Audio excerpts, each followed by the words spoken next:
The sky above the valley burned with colors no human eye had ever witnessed before that terrible dawn. Not just fire falling from heaven, but judgment itself descending like a hammer upon the earth below. What if everything you believed about divine mercy was about to be tested in ways unimaginable? Two cities stood in that valley, their towers reaching toward the heavens in defiant pride and arrogance. Sodom and Gomorrah. Their names would become whispers of warning for every generation that followed after them.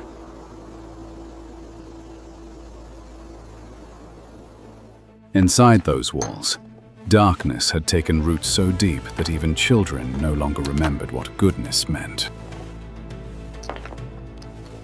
The streets echoed with violence.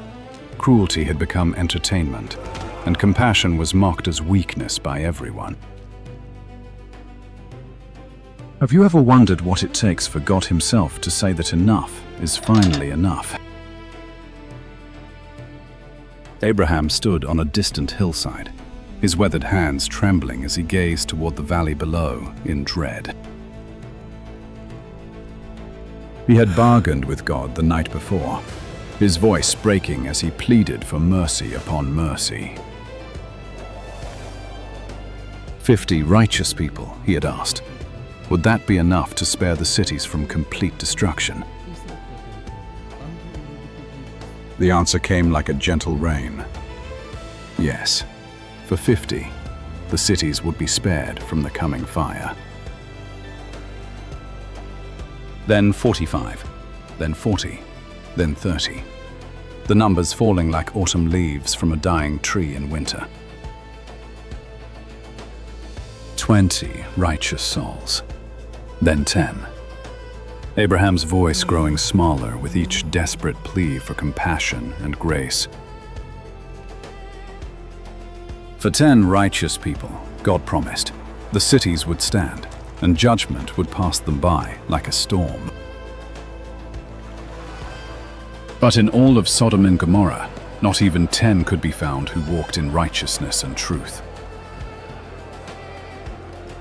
Only one man remained who remembered the old ways, who still honored the sacred laws of hospitality and kindness. His name was Lot, Abraham's nephew, a man caught between two worlds like a bird with broken wings. He had chosen the fertile valley years before, drawn by its green fields and its promise of prosperity and ease.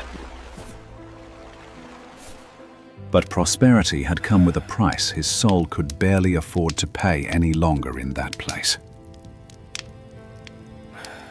Every day he sat at the city gate, his heart growing heavier as he witnessed evil parading as normal life. The sun set on what would be the last evening Sodom would ever see, painted across the darkening sky. Two strangers approached the city gates, their presence radiating a light that made the shadows flee before them in terror. Lot saw them and knew immediately these were no ordinary travelers walking the dusty road towards certain doom.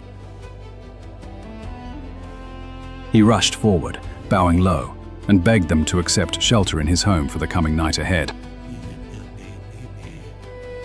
The strangers hesitated, saying they would spend the night in the town square under the open stars instead. But Lot insisted with an urgency that bordered on desperation, knowing what horrors the darkness would bring to them.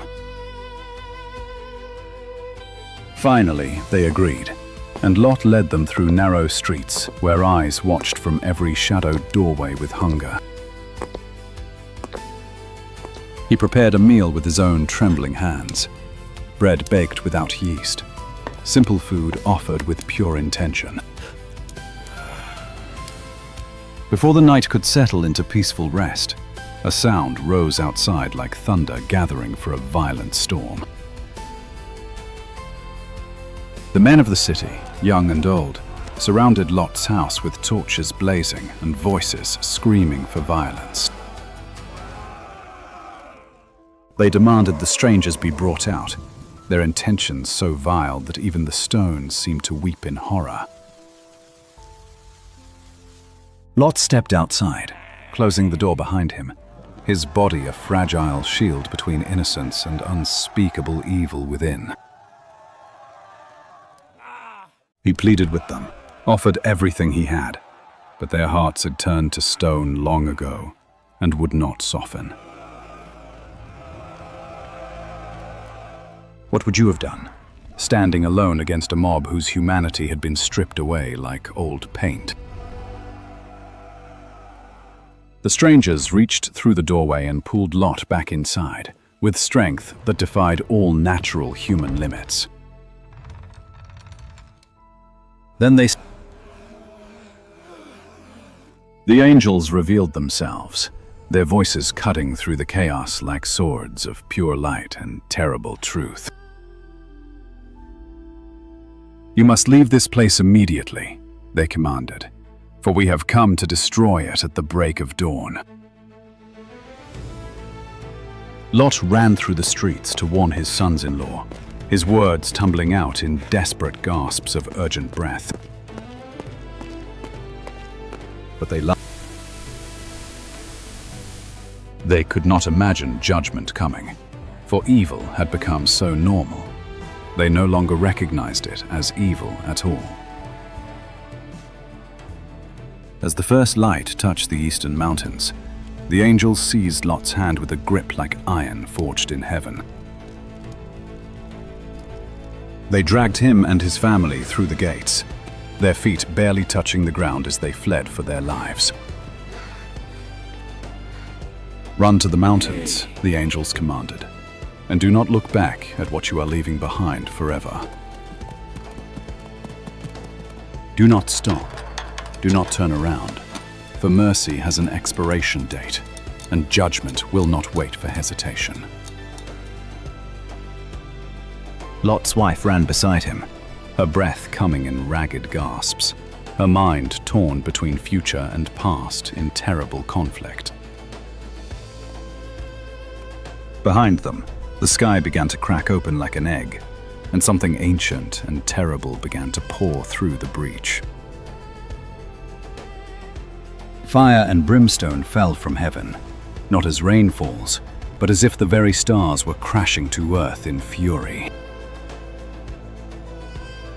The ground shook with such violence that mountains themselves seemed to bow down before the weight of divine judgment arriving. The heat was so intense that stones melted like wax, and the air itself screamed with a sound that defied all description. Lot's wife heard the roar behind her, felt the heat on her back, and her heart pulled toward everything she was losing. She turned her head just for one moment, just one glance back at the life she had built in those doomed cities. In that instant, her body transformed into a pillar of salt, frozen forever in the act of looking back with longing. Not just a punishment, but a monument to the danger of loving what God has already condemned to righteous destruction. Lot and his daughters reached the cave in the mountains, collapsing on the stone floor as the world burned below them. From their refuge high above, they watched as the entire valley was consumed by fire that fell like an ocean from heaven. The cities that had stood for generations vanished in moments, erased as if they had never existed at all before. The smoke rose up in columns so vast they could be seen for hundreds of miles across the ancient wilderness.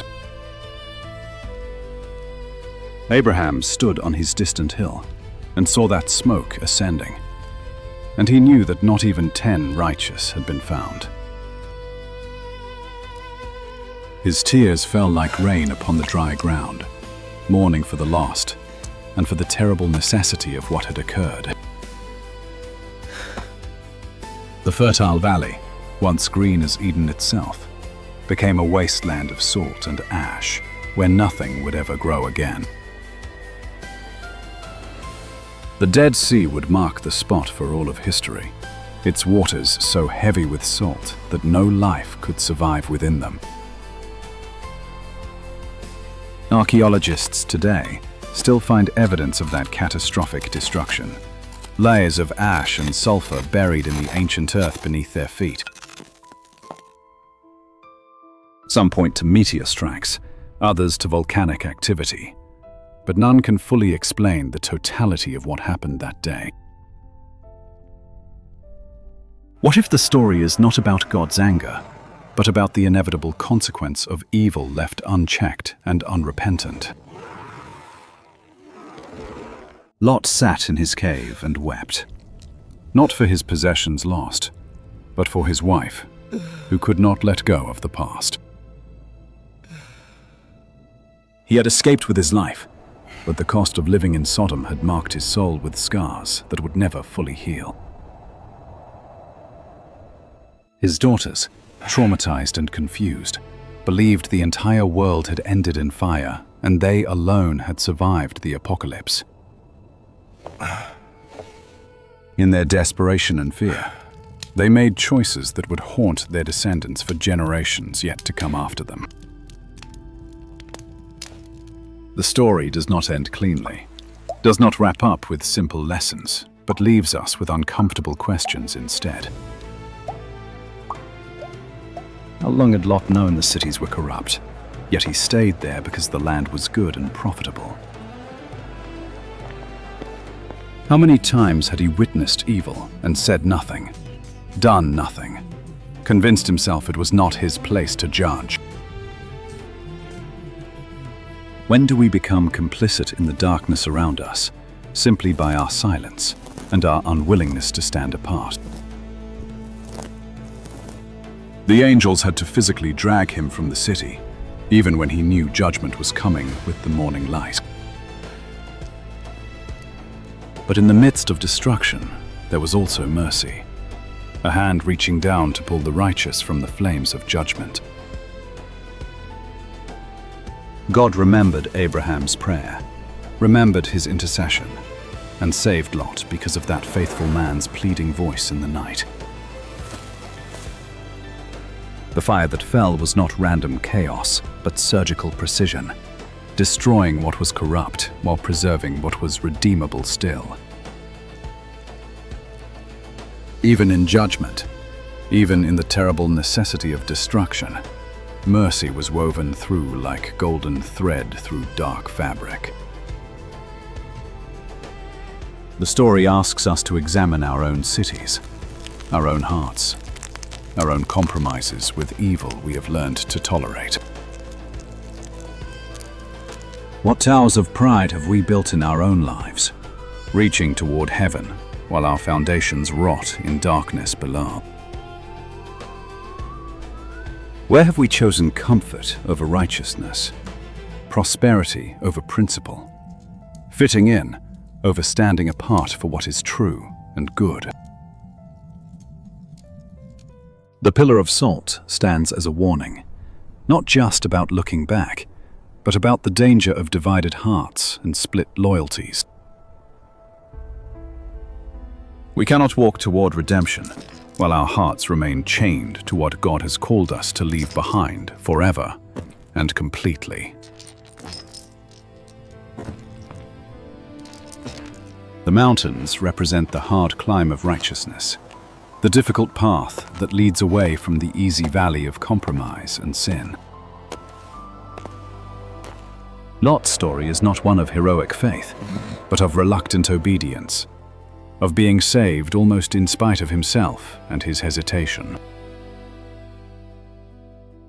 Yet he was saved, pulled from the fire by grace that would not let him go, even when he could not fully let go himself.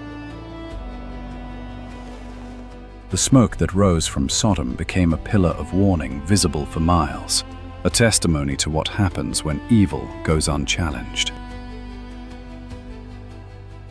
But it also became a testimony to mercy, to the God who sends angels to warn, who waits until the last possible moment for repentance.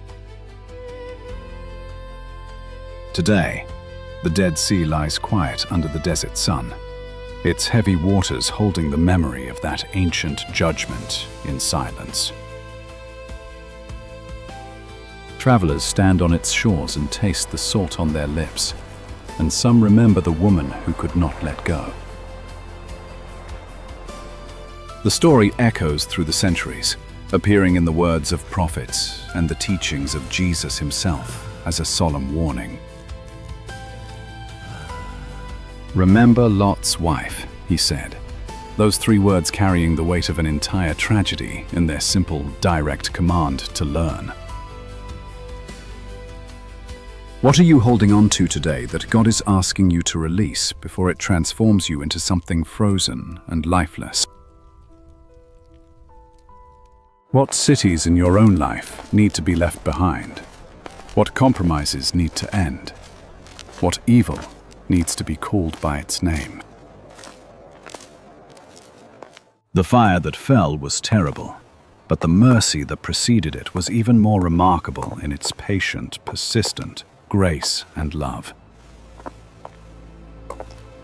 God does not delight in destruction, but in redemption, not in judgment, but in the salvation of those who will turn and run toward him.